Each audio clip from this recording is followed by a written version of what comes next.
Flash and Innovation play the rubber match of their exceptionally exciting best of 3 in the round of 16 of the first ever GSL in Heart of the Swarm. That was at the beginning of 2013, folks. And this match was part of the most electric group of death in StarCraft 2 history.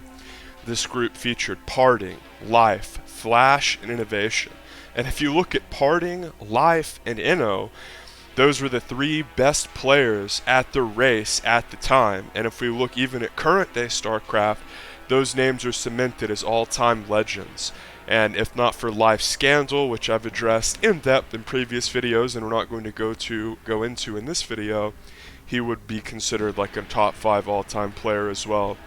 So you have Innovation, a top 4 Terran player ever and one of the 4 horsemen. Flash, the best pro gamer ever in esports history, not just StarCraft history. Life, who was a god tier Gosu Bonjour level guy who unfortunately disgraced himself. And Parting, who's fucking god tier and is still electric up to this day and is one of the most fun to watch, charismatic guys, and has always made an effort to speak English and relate to foreigner fans. This was the most insidious, crazy group of death imaginable. This occurred when I was a senior in high school, and I remember setting my alarm like 3 hours earlier to wake up at like 4:30 in the morning so I could be like up, dressed, and ready to watch this entire match. And then like I was watching it on my phone in the parking lot too once I arrived to school. This was incredible. I even got my friends who were StarCraft 2 casual fans that got into the game at the beginning of Wings of Liberty and sort of had fallen out of favor with the game to play inferior games like League of Legends because they quite frankly didn't have the mustard to take accountability for their actions and play a 1v1 game like StarCraft. Like almost all people, they figured out it was way easier just to blame your fucking allies.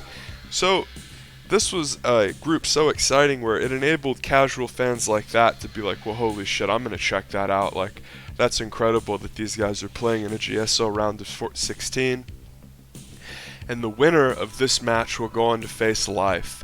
And for the first 2 matches of this series, we saw Innovation cheese Flash. Now normally you think of Innovation as a pure macro player, a guy who always wants to go into the late game, a guy who wants to favor these long-winded multiple base scenario games where he really gets to show off his macro ability and his power as a player, which is really what you see from defensive, intelligent macro players is they're going for the long game, because the longer the game goes, the more talent it takes. Make sure that you leave this video a like rating and catch up on any of the VODs that you might have missed. They're in a playlist that'll be in the description. If you consider Flash and Innovation as players, these were guys that at the time were revered as pretty much the best 2 Terrans in the world.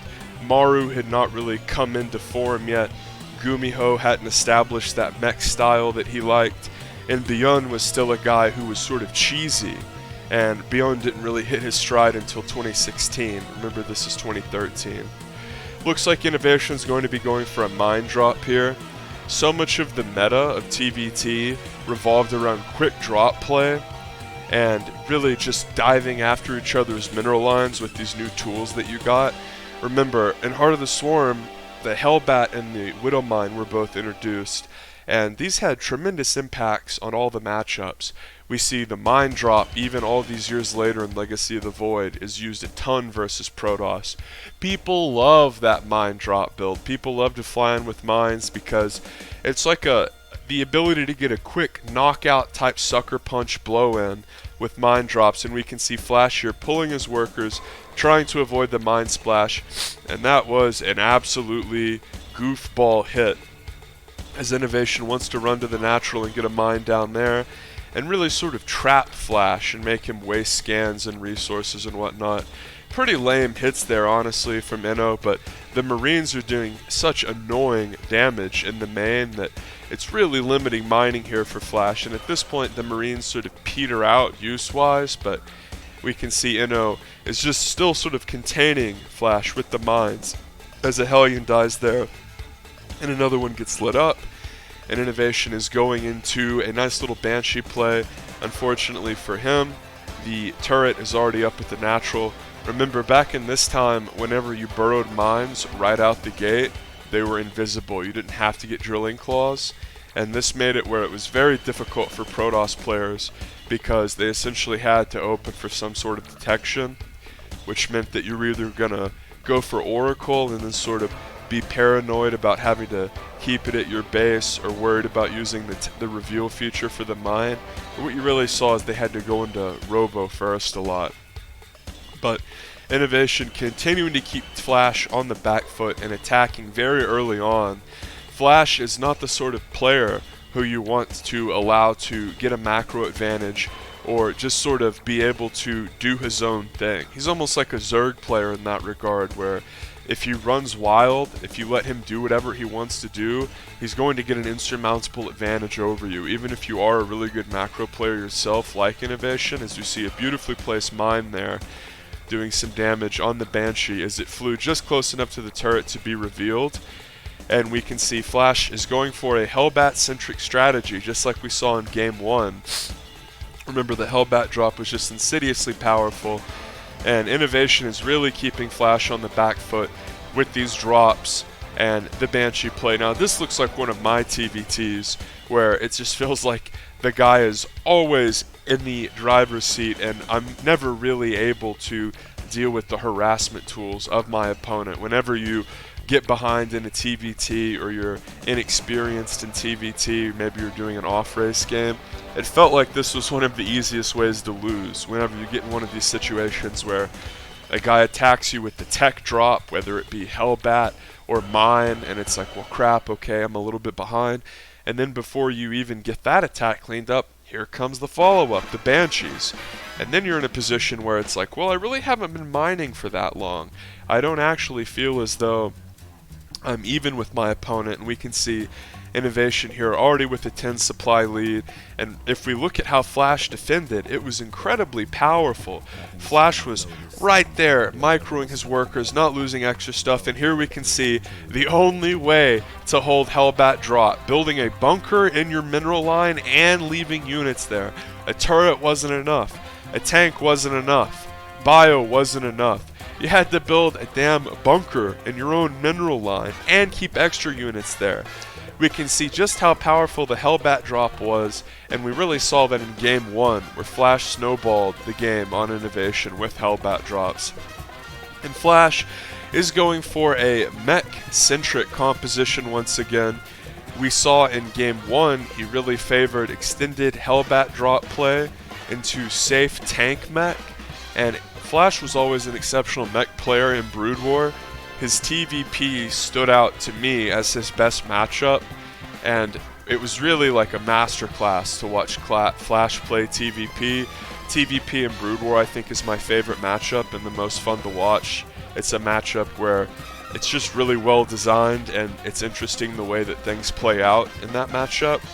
And of course, TERRAN always goes mech in that matchup. And it was this funny thing that we saw in Wings of Liberty where hardcore macro Terrans from Brood War, like Artosis, were sitting there saying to themselves, well, how do we make like Brood War style mech work in StarCraft 2? And especially versus Protoss, and because of the Immortal, that was never really an option in Wings of Liberty. And we can see Flash is just going to Rambo drop in with these Hellbats. Inno has Vikings waiting, but this was the nature of the Hellbat drop. It was so effective, so in your face, and so sort of damning and powerful that even as someone was waiting on it, dead set on it, knowing it was coming, still really hard to beat. And even with the Vikings waiting, Flash gets 2 in here, and holy crap, if he had a little bit of boost, we could have seen 40 workers die there. Instead, it's just about 10. And we really saw that pop there, as it takes a very, very small amount of volleys to get an incredible amount of SCV damage done.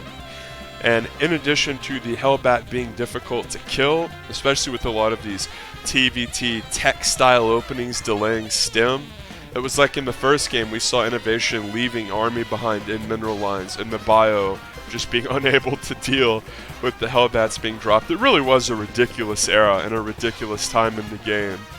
If ever you have a strategy where someone knows that it's coming and hard counter prepares for it and still dies to it, that's a really good sign that a strategy is very powerful. And Flash is setting up here at his third base. He really wants to try to establish his spread of tanks and use the Hellbats sort of as the meat and potatoes of the army.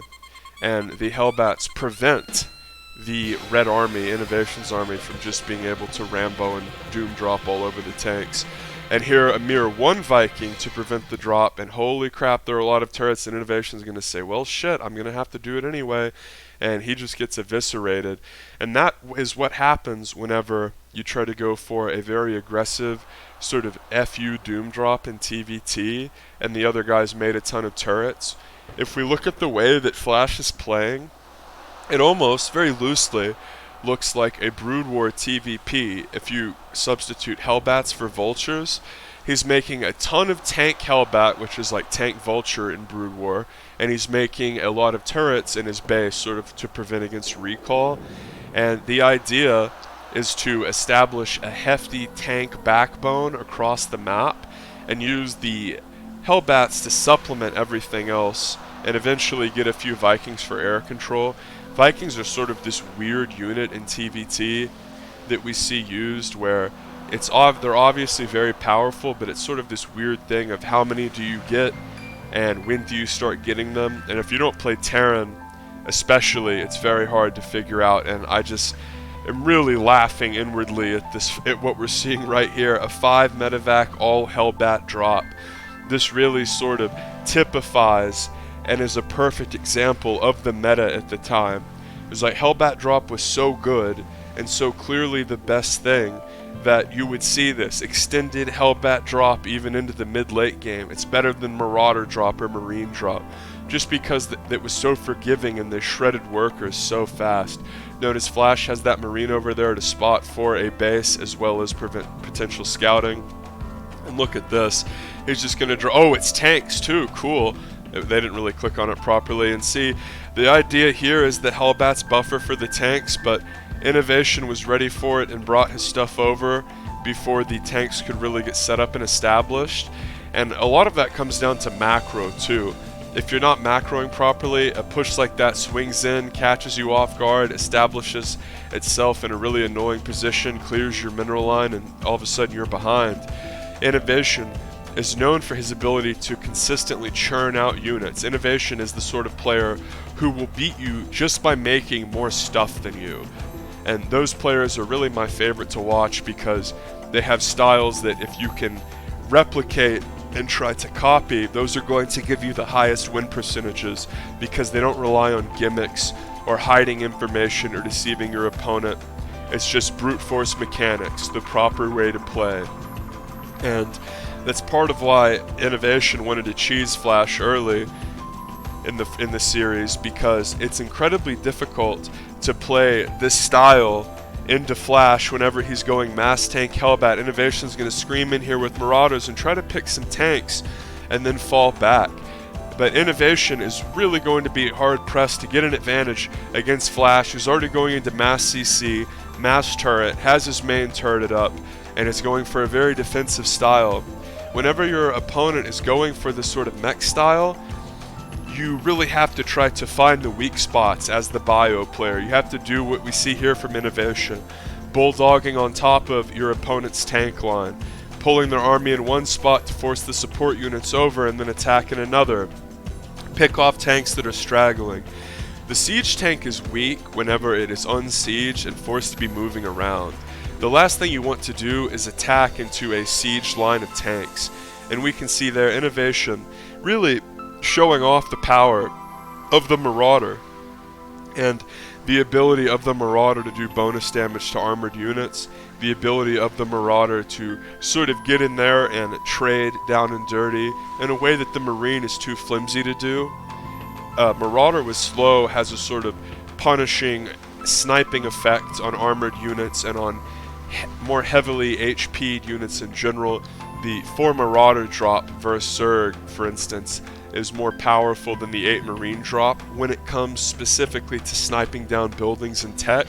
At the end of Wings of Liberty, which was like a year before this era and meta, whenever Zergs were doing a lot of Broodlord Infestor defensive play, it was a smart move for Terrans to make a bunch of Marauders in the mid-late game and run around the map doing 4 Marauder drops, sniping bases as they teched up into Viking.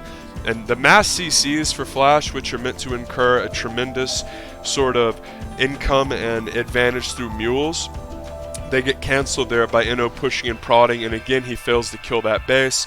He tries to attack that top base and then swing into the other side, and here he thinks about dropping in the main, and he's like, oh yeah, there's all those turrets over there, there's that one Viking, he'll settle for the third. And we can see Flash is being pulled apart. Innovation continues to juggle attack these bases, and Flash is in a position where he doesn't really have enough tanks to leave them at either position. He's forced to sort of move the tanks along with his Hellbats, because we saw when he just left a handful of tanks over there, Innovation bulldogged over and dropped on top of them. A bulldog is Brood War slang for whenever you load stuff up into a dropship, a medevac, a prism, and drop it on top of siege tanks. It was a maneuver, an aggressive maneuver that Protoss players would do to break Terrans. And speaking of breaking, Flash vexingly loses that base. Innovation wanted that base so bad he continued to punch up there over and over and over again until Flash was just a little bit late to repair it, and the Marauders with 3-3 blew it away. And Flash is just desperately going back and forth. You can tell Flash not only wants to attack, but he wants to stop his bases from dying. And whenever you go Hellbat tank, you don't really get to do both, because Innovation is doing such a good job of attacking in all these different spots, but also rapidly expanding behind it and continuing to upgrade. Notice he's getting like the jokish building upgrades no one ever gets, making 7 Marauders at once and going into +1 for his factory units, which he's almost going pure Marine Marauder at this point, not really making so many tanks. And Flash is just going to do a big fuck you push across the map as they're about even in supply. And whenever you think about like defensive mech, like purely defensive mech versus bio, or even like a bio mech mix, this is the sort of way that you want to play as the bio player. You're constantly attacking multiple locations, you're dropping around the map, and you're basically forcing the opponent to move their tanks around and never just be static. And I just think it's hilarious how we see this composition from Flash, because we never really saw this composition in future metas. And here's Innovation with a huge bulldog drop on top of all the tanks, and oh my god, that's so glorious. His army screams in from the bottom, flanks from the south, and Innovation is going to clear that whole heckin' army. Unbelievable stuff, as Flash is going to stall out here with this big push. And if we consider sort of the ramp up of that comp, the Hellbat tank, he does all this build up, plays so defensive, makes all the turrets, very intelligent, very safe. Inno kept picking at him and picking at him and picking at him, running in at one spot while he attacked another, dropping this location while he attacked another, surprise attacking one spot while he distracted Flash.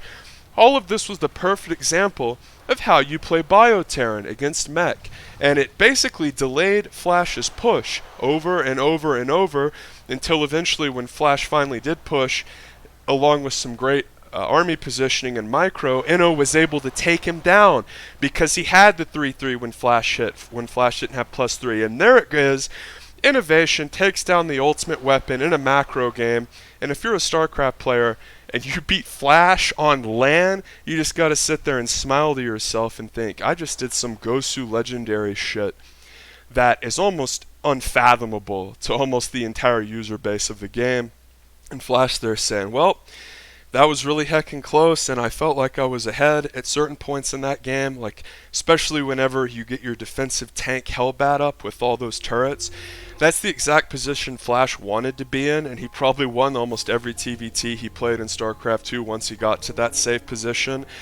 Because so many guys, like if you think of like an MKP or a Maru, they're going to like stim in with the shitload of Marines and take bad fights and get behind. Whereas Inno not only never really took bad fights, but went so Marauder heavy he was able to dominate that game. So the next game in this series, Vegeta vs Goku, Innovation vs Life. Make sure you click the bell notification, you don't want to miss that. It's going to be freaking insane.